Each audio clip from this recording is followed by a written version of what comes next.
గుంటూరు జిల్లా అమ్మత్తలూరులోని గోవాడలో శ్రీ బాలకోటేశ్వర స్వామి ఆలయంలో మహాశివరాత్రి మహోత్సవాలకు ప్రత్యేక అలంకరణలు చేస్తున్నారు. 5 రోజుల పాటు జరిగే మహోత్సవాలలో భక్తులకు అసౌకర్యాలు కలగకుండా అన్ని ఏర్పాట్లు పూర్తి చేస్తున్నామన్నారు. ఆర్డీఓ రామలక్ష్మి ఆధ్వర్యంలో సమావేశం ఏర్పాటు చేసి వాలంటీర్లకు ఆదేశాలు జారీ చేశామని ఆలయ అధికారి అశోక్ కుమార్ తెలిపారు.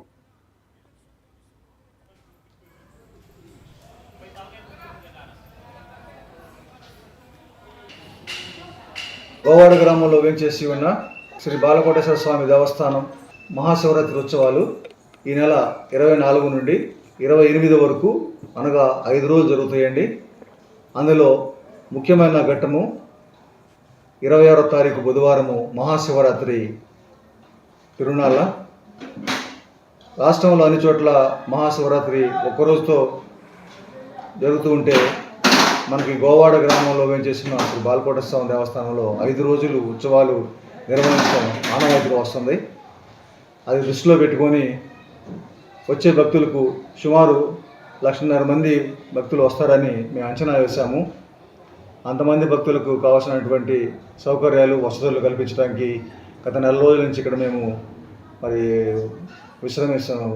కష్టపడుతున్నాము, పని చేపిస్తున్నాము. క్యూ లైన్లు కూడా మీరు చూశారు, క్యూ లైన్లు కూడా కంప్లీట్ అయిపోయినాయండి. చలువు పందులు పూర్తి అయిపోయినాయి. ఇంకా బార్గేటింగ్ చేస్తున్నాము బయట అవుట్ సైడ్ కూడా. అలాగే చుట్టూ ఎండలు ఎక్కువ ఉండడం వల్ల భక్తులకి ఆటంకంగా ఉంటుందని చెప్పేసి దేవస్థానం 4 వైపులా కూడా క్లాత్ పందిళ్ళు కూడా వేపిస్తున్నాము. అలాగే పోలీసు వారి బందోబస్తు తోటి ఇక్కడ ఎటువంటి ట్రాఫిక్ అంతరాయం కలగకుండా చర్యలు తీసుకుంటున్నాము. అలాగే మెడికల్ క్యాంప్ వాళ్ళు సహకారం తీసుకొని ఇక్కడ మనకి 2 రోజులు 25, 26 3వ రోజు కూడా కోరామండి, వాళ్ళు ఒప్పుకున్నారు. 3 రోజులు కూడా మెడికల్ క్యాంప్ ఉంటుంది. డాక్టర్స్ షిఫ్ట్ల వారీగా ఇక్కడ భక్తులకు అందుబాటులో ఉంటారు. అదేవిధంగా 108 వెహికల్ కూడా మేము అందుబాటులో పెట్టుకొని ఉంటున్నాము. ఒక ఫైర్ ఇంజిన్ కూడా మాకు 24 గంటలు. ఈ చోళరాజు పరిపాలించిన దేవాలయం 1904లో తిరుపతి నాడని చెప్పి ఒక ఆయన చేపులలో భావి దెబ్బతీద్దామని వెళ్తుంటే ఇక్కడికి వచ్చేసరికి అస్తమానం అవుతుంది. వచ్చిన తర్వాత మరి ఆయనకి స్వప్నంలో ఇక్కడ ఒక క్షేత్రం ఉన్నట్టు, ఇక్కడ రాజులు పరిపాలన చేసినట్టుగా ఒక కళ వస్తుంది ఆయనకి. వచ్చిన తర్వాత చూస్తే ఎక్కడ కూడా ఏమీ కనపడదు, అంతా కూడా ఇక్కడ పిచ్చి మొక్కలు అడవిగా ఉండేది ఇక్కడ. కావున అక్కడ ఏది చూసిన తర్వాత ఎక్కడైతే స్వామివారు ఉన్నారో స్వయంభూ స్వామివారు ఇక్కడ, మరి ఎక్కడైతే స్వామి ఉన్నారో అక్కడ ఒక స్టార్ లాగా మెరుపులాగా కనపడితే ఉదయాన్నే సూర్యోదయం అయిన తర్వాత చూస్తే కనుక అక్కడ స్వామి కనపడ్డారు. అలాగే లేపి ఒక తాడేక పందిరి వేసి తిరణాలు మొదలుపెట్టారు. అప్పటి నుంచి మహాశివరాత్రి తిరణాలు అత్యంత వైభవంగా మరి జరుగుతున్నాయి ఈ దేవాలయంలో. మరి ఈ సంవత్సరం 2025 మార్చి 26వ తారీఖు బుధవారం నుంచి తిరణాల మహాశివరాత్రి అత్యంత వైభవంగా మరి జనసంతోషంతో అత్యంత వైభవం జరుగుతుంది.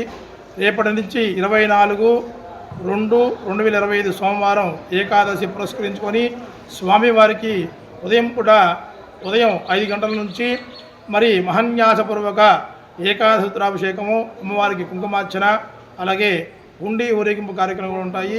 మహాశివరాత్రి ఉదయం మిడ్నైట్ 25 రాత్రి తెల్లవారుజామున 26 అనగా లోపల గర్భాలయంలో 2,000 రూపాయల టికెట్ అభిషేకంతో ప్రారంభమయ్యి ఆ తర్వాత 8 గంటలకి ఉదయం అంటే 26 ఉదయం 8 గంటలకి ముగిస్తాము ఆ రోజు.